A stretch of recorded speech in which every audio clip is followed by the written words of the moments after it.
I heard my wife calling me a failure, who would never succeed, after she forgot to end the call, while I'd been paying for her family's mortgage for years. He's a mistake that should have never happened, she said. I acted normally, and didn't say anything until the week after, when I gave her the ultimate surprise.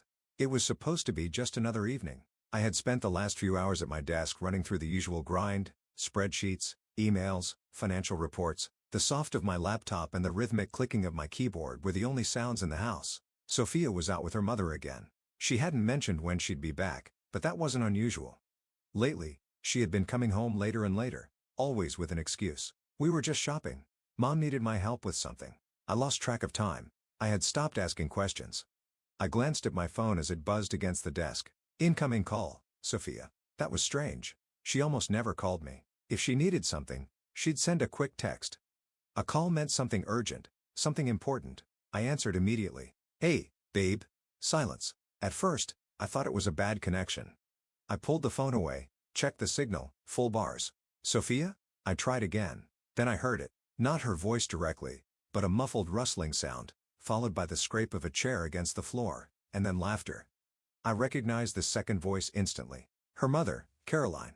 Oh, Sophia, please, Caroline said, her voice dripping with amusement. You don't seriously think he's ever going to be anything, do you?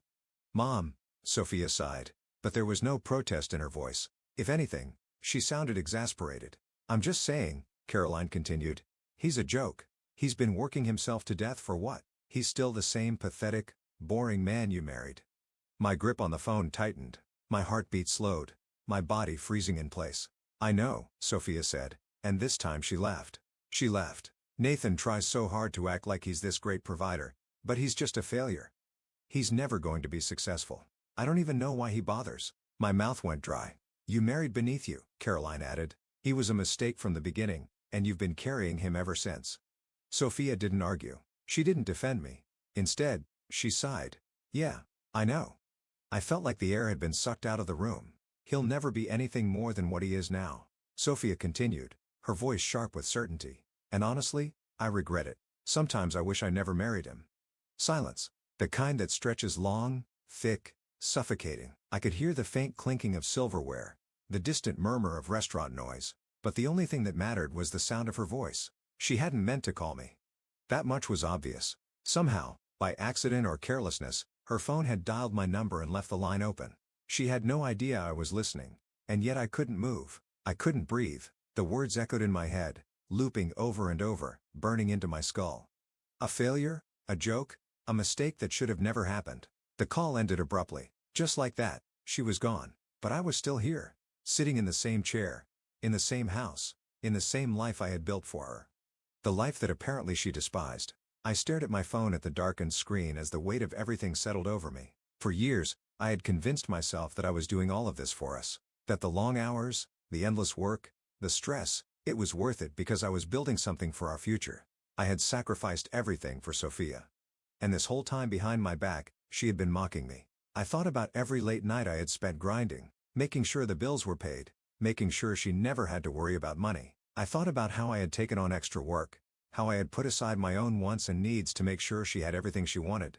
I thought about all the time she had looked me in the eye, kissed me, told me she loved me, knowing she didn't mean it. A slow hollow laugh escaped my lips. How had I been so blind? I had spent years trying to earn her respect, trying to make her proud, but she had never been proud of me. Not once. I had been fighting for something that had never existed. And now? Now I was done. Not just with her, not just with this marriage, with everything. I wasn't going to confront her. I wasn't going to scream or cry or beg for an explanation. No, I was going to teach her exactly what it felt like to underestimate me. Because there was one thing she didn't know. For years, she had lived in comfort, believing that her mother's house was safe, that her family was stable. What she didn't know was that I was the one keeping them afloat. What she didn't know was that I had been paying for her family's mortgage for 6 years. What she didn't know was that the house wasn't even theirs anymore. She thought I was nothing. She was about to find out exactly who she had been depending on all these years. And in 1 week, she was going to get the ultimate surprise. I didn't move for a long time after the call ended. I just sat there, staring at my phone, the screen dark, the silence in the room suddenly unbearable. I could still hear her voice in my head, her laughter, the absolute certainty in her words as she told her mother that I was nothing, that I was a mistake, that she regretted ever marrying me. The old me, the one who had spent years trying to be enough for her, might have been crushed. He might have spent the rest of the night staring at the ceiling, wondering what else he could do, how he could prove his worth, but that version of me no longer existed. Because while she had no idea what I had done for her, I now saw the truth. She didn't care. She never had. I exhaled slowly, setting my phone down with careful precision before reaching for my laptop. The familiar glow of the screen greeted me as I navigated through my files, past my investment portfolios, past my financial reports until I reached the folder labeled Stratford Holdings. I clicked it open. A series of neatly organized documents filled the screen. Ownership agreements, payment schedules, legal contracts, and at the center of it all, the mortgage for the house Sophia thought belonged to her mother. She had no idea. 6 years ago, Caroline, Sophia's mother, had been on the verge of losing everything. She had burned through her savings, mismanaged her finances, and ignored warning after warning from the bank. By the time she finally swallowed her pride and reached out for help, she was only weeks away from foreclosure. And I had been the good husband, the supportive son-in-law. I had stepped in not just by loaning them money. I had bought the mortgage outright. I had worked with my financial advisor, James, to ensure that Stratford Holdings, my investment company, became the legal lien holder on the house. Caroline never read the fine print. She hadn't cared who the payments were going to as long as the problem went away. She had simply assumed the bank had renegotiated her loan. And so month after month, she and Sophia had continued living in the home, blissfully unaware that every check they sent was going straight to me. But here's the part that really got me. They hadn't even been covering the full payments. For the last 6 years, I had quietly been covering the difference. Thousands of dollars every single month. And never, not once had I asked for a thank you. I hadn't done it for Caroline. I hadn't even done it for myself. I had done it for Sophia. Because back then, I had still believed in us. I had told myself that one day, when she looked back, she would see everything I had done for her. That she would appreciate me. That she would be proud of me. I had built our entire life around that belief. And now, I realized just how blind I had been. I scrolled through the mortgage documents, my fingers steady, my mind clear. Sophia and her mother had been living under my generosity for 6 years, and they had never known it. They had laughed at me, belittled me, called me a failure, while unknowingly depending on me for everything. The irony was almost poetic. And now, I had a choice to make. I could continue pretending I didn't know. I could let them keep believing that I was beneath them. Or I could remind them exactly who had been keeping them afloat all these years. I leaned back in my chair, a slow, bitter smile tugging at the corner of my lips. This wasn't just about the money. This wasn't even about the house. This was about respect. For years, I had given everything without expecting anything in return. That ended now. I reached for my phone, scrolling through my contacts until I found James. I tapped his name. The line rang twice before he answered. Nathan. I wasn't expecting a call this late. What's up? I exhaled slowly, my mind made up.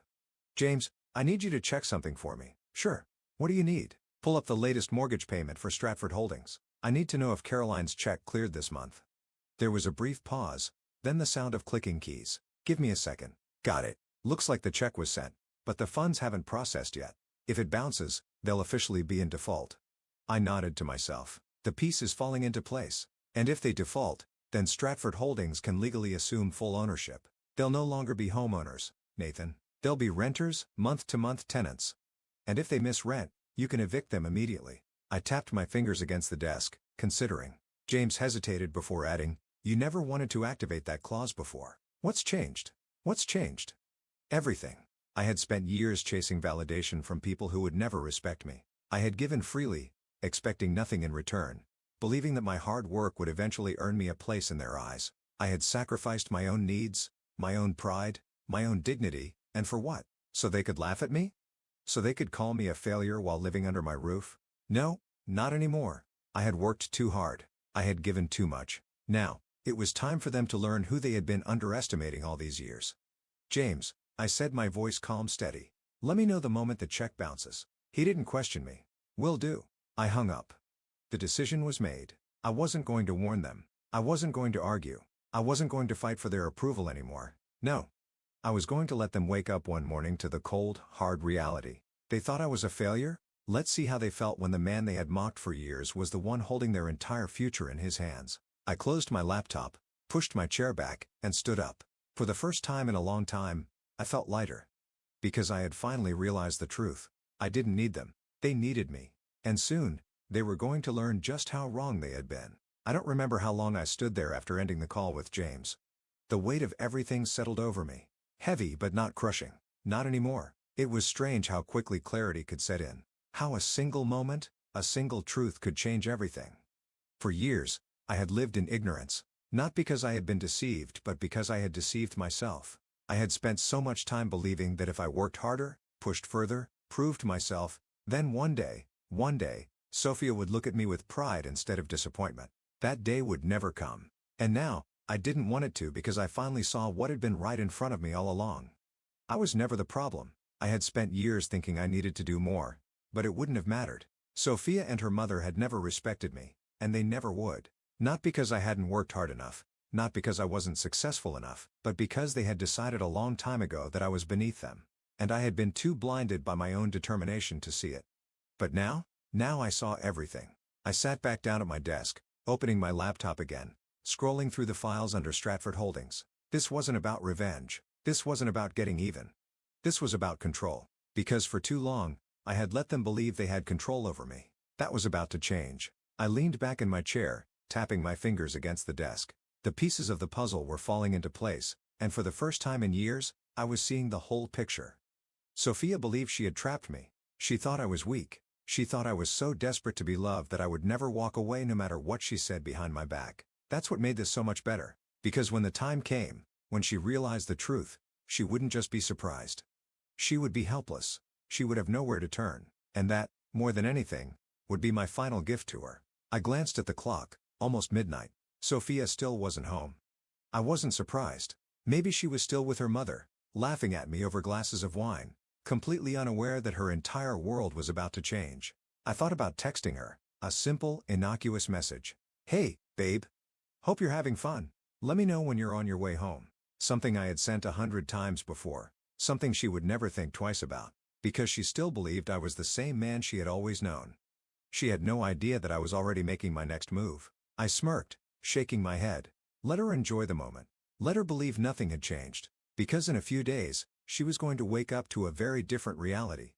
And when she did, she would never see me the same way again. The next morning, I woke up with a clarity I hadn't felt in years. I wasn't angry. Anger was fleeting. It burned hot and fast, leaving destruction in its wake, but it didn't last. And I wanted this to last. I wanted every single moment of this to sink in. Not just for me, but for Sophia. She needed to learn. Not through shouting. Not through arguments, but through silence, through consequences, through watching her entire world crumble without ever realizing I had been the foundation holding it up. She came home late the night before. I had been awake, but I didn't say anything. I didn't ask where she had been. I didn't greet her, and she didn't seem to notice. Maybe she was too tired. Maybe she had gotten used to the quiet distance between us. Or maybe, just maybe, she was so secure in her own arrogance that she assumed I would always be there waiting. Waiting for her attention. Waiting for her approval. Waiting to be enough. I had spent years waiting. Now it was her turn. I left for work as usual, kissed her on the cheek as usual, and sent a casual, "Hope you have a good day" text as usual. She responded with a quick "You too, love you." Lies. I smiled to myself as I got into my car. Today, I was going to set everything into motion. First step, preparing the trap. I called James, my financial advisor, the moment I got to my office. "Nathan," he answered smoothly. "You're calling earlier than usual. What's going on?" "I need an update on the mortgage payments for Stratford Holdings, specifically, the status of the latest check from Caroline." There was a brief pause followed by the sound of clicking keys. "Give me a second." "Got it." The check was submitted, but the funds are still processing. Based on their account balance, I'd say it's likely to bounce. I leaned back in my chair, fingers tapping against the desk. And if it does, then the purchase option clause in the agreement kicks in immediately. Stratford Holdings assumes full ownership, and they no longer have a claim to the house. At that point, they'd become month-to-month tenants. And if they don't pay rent, I can evict them. Exactly. I nodded to myself. Everything was in place. For 6 years, I had let them live under the illusion that they were in control. That the home they had been laughing in, mocking me in, belonged to them. That illusion was about to shatter. Second step, letting the rope loosen. I didn't need to do anything right away. If I moved too soon, if I acted out of character, Sophia might get suspicious. And I wanted her to feel safe right up until the moment she realized she wasn't. So I played the role I had perfected over the years. The loving, hard-working husband. I sent her flowers at lunch, something I had done occasionally. I texted her small things throughout the day. I even called her on my way home, asking if she wanted me to pick up anything. She left. She told me how sweet I was, how lucky she was to have me. And I smiled because I knew the truth. She wasn't lucky. She was living on borrowed time. Third step, the dinner invitation. That evening, as we sat at the table, she was unusually affectionate. Maybe it was the flowers. Maybe it was guilt. Maybe it was just habit, but she reached for my hand, squeezed it gently, and said, "Mom wants us to come over for dinner this Sunday." I didn't even blink. "Of course," I said, smiling. She smiled back, thinking nothing of it. She thought she was setting up a casual family meal. She had no idea she was setting up her own downfall. Fourth step, the final check. That night, after she fell asleep, I grabbed my laptop and sent a message to James. "Let me know the moment the check bounces." He responded almost instantly. "You'll be the first to know." I closed my laptop, leaned back, and exhaled. Everything was ready. In just a few days, Sophia and her mother would wake up in a different reality. They had spent years looking down on me. Now, they were going to look up and realize I was the one pulling all the strings. And the best part, they wouldn't even see it coming. Sunday arrived like any other day. The sun was out. The birds were chirping. And the world moved on as if nothing had changed. As if it wasn't the beginning of the end for Sophia and her mother. I got up, stretched, and made coffee like I always did. The rich aroma filled the kitchen as I leaned against the counter, watching Sophia from across the room. She was on her phone, scrolling through social media, a small smile playing on her lips. She had no idea that in a matter of hours, she'd be sitting at her mother's dining table, drinking wine, talking about their future, all while completely unaware that their future was already gone. She had no idea that while she slept last night, her mother's mortgage payment had bounced. And that meant one thing. The house no longer belonged to them. The confirmation. My phone buzzed in my pocket. I didn't have to check to know who it was. James. Still, I pulled out my phone, my thumb hovering over the notification for a second before I tapped to open the message. "James, check bounced. It's official. Stratford Holdings now owns the property outright." There it was. Not a surprise, not unexpected, but final. For the last 6 years, I had kept them safe without them ever knowing it. Now that safety was gone, Sophia had spent so long mocking me, dismissing me, believing I was nothing while living in a house I had kept afloat. Now, she was about to learn what it really meant to have nothing. I typed a quick response to James, "Keep monitoring their account. Let me know if they try anything." I slid my phone back into my pocket and took a sip of my coffee. Across the room, Sophia still had no idea that everything was falling apart around her. That was the beauty of it. I wasn't taking anything from her. I was just stopping what I had been giving, keeping up appearances. I played my role perfectly that morning. I smiled. I kissed her forehead when she walked past me. I helped her pick out a dress for dinner at her mother's house. When she finally turned to me, smoothing out the fabric of her outfit, she grinned. "You okay? You seem a little distracted." I met her gaze and smiled. "Just thinking about work. Nothing big." She nodded, already disinterested, before glancing at the clock. "We should get going." She had no idea. I grabbed my keys and we left for the dinner that she thought was just another Sunday meal. But I knew better. I knew exactly what was coming. The dinner that would change everything. We arrived at Caroline's house a little after 6. The house I owned. The house she had been so sure belonged to her mother. The irony was almost poetic. Caroline opened the door, a glass of wine in hand. Her usual fake smile plastered on her face. "Oh, Nathan. You actually made it. What a surprise." I returned her smile, my expression giving away nothing. "Wouldn't miss it." We stepped inside, the familiar scent of garlic and rosemary filling the air. The table was already set, candles flickering in the dim light. Sophia kissed her mother's cheek before slipping into the seat beside her, laughing about something I wasn't paying attention to because my focus was elsewhere. I was waiting for the moment when Caroline would check her mail, the moment when she would see the foreclosure notice, the moment when reality would hit her like a freight train. It didn't take long. Halfway through dinner, between bites of roasted chicken and wine refills, Caroline casually stood up and walked to the foyer, probably checking for some package she was expecting. That's when I saw it, the exact moment she found the letter. She picked up the stack of mail, flipping through it lazily until her eyes landed on the thick white envelope with the Stratford Holdings logo on the front. I knew exactly what it said. Notice of default, property ownership transfer, effective immediately. Current status, month-to-month tenancy. Failure to pay rent will result in eviction proceedings. She froze. Her wine glass slipped from her fingers, shattering against the floor. I took another sip of my drink, watching as her entire world collapsed in slow motion. The explosion. "Mom? What's wrong?" Sophia asked, concerned. Caroline didn't answer. She was too busy scanning the letter. her eyes widening. Her fingers gripping the paper so tightly, it looked like she might rip it apart. Then her head snapped up, eyes burning with rage as they locked onto me. "What the hell is this?" she hissed. Sophia frowned, standing up to look over her mother's shoulder. She read the words blinking rapidly, confused. "Wait, what?" I set my glass down calmly. "It's exactly what it says." Sophia's eyes flicked back to the letter, rereading. Her expression shifting from confusion to shock. "No, that can't be right. The mortgage is with the bank.